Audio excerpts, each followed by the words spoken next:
இது என்னைய கூட்டு வந்து இங்கே வந்து நான் வந்து ஒரு இயக்குனர் பேரரசு, இயக்குனர் சங்க பொதுச் செயலாளர் அதெல்லாம் இல்லை. விஜயை வச்சு டேரக்ட் பண்ணது யார் தேடுங்கிட்டு இருக்காப்புல. இந்த பேரரசன் ஒருத்தர் இருக்கார், கூப்பிடும் போதும் 2 கூட பண்ணியிருக்காரு, அது போதும் கூப்பிடுங்க. இதுதான் இன்னைக்கு நான் சிறப்பு விருந்தினர் இல்லை, விஜய் வச்சு 2 கூட பண்ண அந்த விஜய் எனக்கு லைஃப் கொடுத்தாரு.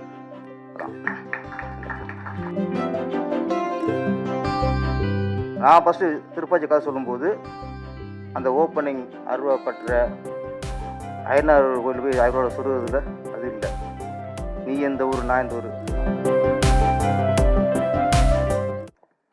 இந்த மேடை கொஞ்சம் வித்தியாசமான மேடை தான் அது. சரி, முதல்ல இது சிறப்பு என்னென்னா, இயக்குனர் கோபி வந்து தளபதி விஜய் சாரோட ஃபேன். அதுதான் சிறப்பு. அதோட பிரதிபலிப்பு தான் இந்த மேடை. அவர் முடிவு பண்ணிட்டார், இந்த மேடையில் உட்காருவேன் யாராக இருந்தாலும் விஜயோட ஏதோ ஒரு இதில் கனெக்ஷன் ஆகிருக்கணும். ஒன்று நடிச்சிருக்கணும், இல்லை ஃபைட் மாஸ்டராக இருக்கணும், இல்லை டேஷ் பண்ணியாக தொலைஞ்சிருக்கணும். இது என்னையை கூட்டு வந்து இங்கே வந்து நான் வந்து ஒரு இயக்குனர் பேரரசு, இயக்குனர் சங்க பொதுச் செயலாளர் அதெல்லாம் இல்லை. விஜயை வச்சு டேரக்ட் பண்ணது யார் தேடுங்கிட்டு இருக்காப்புல. இந்த பேரரசன் ஒருத்தர் இருக்கார், கூப்பிடும் போதும் 2 கூட பண்ணியிருக்காரு, அது போதும் கூப்பிடுங்க. இதுதான் இன்றைக்கி நான் சிறப்பு விருந்தினர் இல்லை, விஜய் வச்சு 2 கூட பண்ண அந்த ஒரு தகுதி தான் எனக்கு. விரும்பி கூப்பிட்ருக்காரு கோபி, வாழ்த்து. இன்னொன்று, இதில் நடிகர் எல்லாருமே மேக்ஸிமம் நம்ம படத்தில் ஒர்க் பண்ணவங்க தான். அப்புக்குட்டியாக இருக்கட்டும், சம்பத்ராமா இருக்கட்டும், கணேஷ் பாபா இருக்கட்டும், சமுத்திரா சீக்கிரம் இணைவோம். கண்ணன் சார் தான் திருப்பாச்சிக்கு முதல்ல ஃபைட் மாஸ்டராக ஃபிக்ஸ் ஆனது. பேசிலாம் முடிவு பண்ணியாச்சு. கரெக்டாக நாம் ஷூட்டிங் ஆரம்பிக்கும்போது அவர் வேற ஒரு படத்தை பிஸி ஆகிட்டார். அதனால அப்போ கொஞ்சம் ஒரு மாற்றம் வந்துருச்சு. எல்லாருமே விஜயோட ஆளுக்கு தான். இந்த கடை மாஸ்டர் இங்கே ஒத்துக்கதே வேணும், எல்லாரும் விஜயோட ஆளுக்கு தான். நம்ம கணேஷ் பாபு சொன்னார், ஆமாம், ஜி சாருக்கு 2 மிகப்பெரிய வெற்றி படம் கொடுத்தவர் பேரரசு அப்படின்னாரு. நான் அப்படி எப்பவுமே நினைக்கிறது இல்லை, விஜய் எனக்கு லைஃப் கொடுத்தாரு. அதான் ஒரு லைஃப்பில் 2 லைஃப் கொடுத்தாரு. ஆமாம், அந்த இது நம்மளுக்கு வாழ்நாள் ஃபுல்லாக ஒரு பெருமையான விஷயம். நம்ம இயக்குனர் கோபி விஜய் ரசிகர். இவர் விஜய் ரசிகராக இருந்து படம் எடுக்கும்போது விஜயோட ஏதாவது ஒரு விஷயத்தை பதிவு பண்ணணும். ஒரு ரசிகரா இயக்குனராக பதிவு பண்ணது அந்த பெட்ரூம் சீனை நிறைய சீன் இருக்கு. அவர் விஜயோட ரசிகராக பதிவு பண்ணுறது விஜயை பற்றி அந்த 2006 பேக்கில் போயிட்டேன். நான் ஏன் அதுக்கு போயிட்டேன், திருப்பாச்சிக்கு போயிட்டேன். கொஞ்சம் ஃப்ளாஷ்பேக் அதிகமாக போகுது உங்களுக்கு. 2026. ஆமாம், அதில் விஜய் சாரை இப்போ பார்க்கணுங்கிற அவருடைய கனவு, ஆசைகள், நம்பிக்கைகள் என்னென்ன சொல்லலாம். ஓகே, விஜய் மேலே உள்ள பற்று எல்லாம் சொல்லலாம். நான் வந்து விஜய் சார்கிட்ட முதல்ல இயக்குனராக தான் கதை சொன்னேன். இயக்குனராக சொல்ல, ஒரு உதவி இயக்குனராக அவர்கிட்ட கதை சொன்னேன்.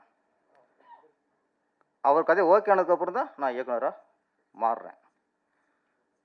அப்போ உதவி இயக்குனராக வந்து இயக்குனராக மாறியாச்சு.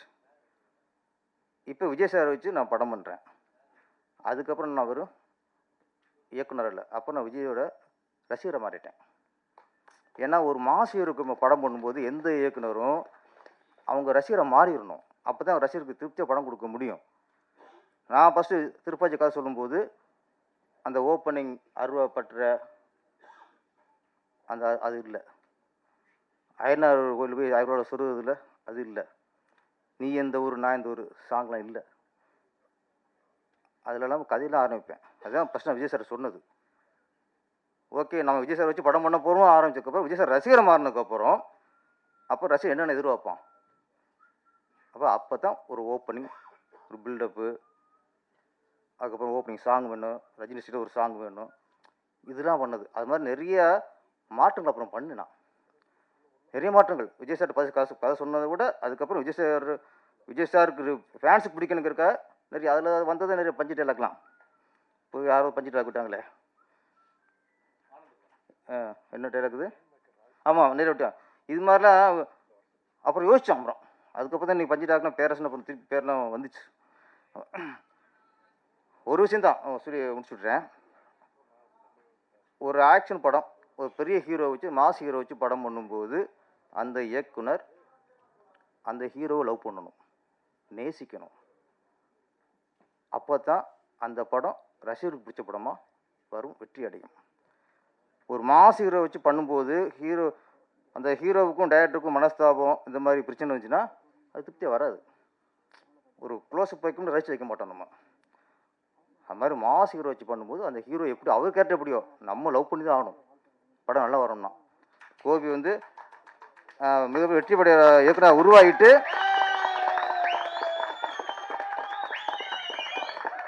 பெரிய வெற்றியை கொடுத்துட்டு விஜய் கட்சியில் இணைச்சிடணும். அது அடுத்த லட்சியமாக இருக்கட்டும்.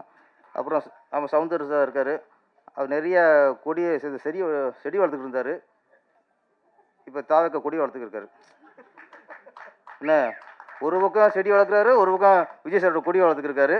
ஏன்னா நல்ல ஒரு சேர்ந்துட்டீங்க, நல்ல ஒரு பொசிஷன் வாங்க, ஒரு சீட்டை வாங்கி எம்எல்ஏ ஆகி மக்களுக்கு நல்லது பண்ணுங்க, மண்ணுக்கும் மக்களுக்கும் நல்லது பண்ணுங்க. நன்றி, வணக்கம். சினிமா உலகை ஃப்ரேம் பை ஃப்ரேம் படம் பிடித்து காட்டும் தந்தி சினிமா சேனலை இப்போவே சப்ஸ்கிரைப் பண்ணுங்க.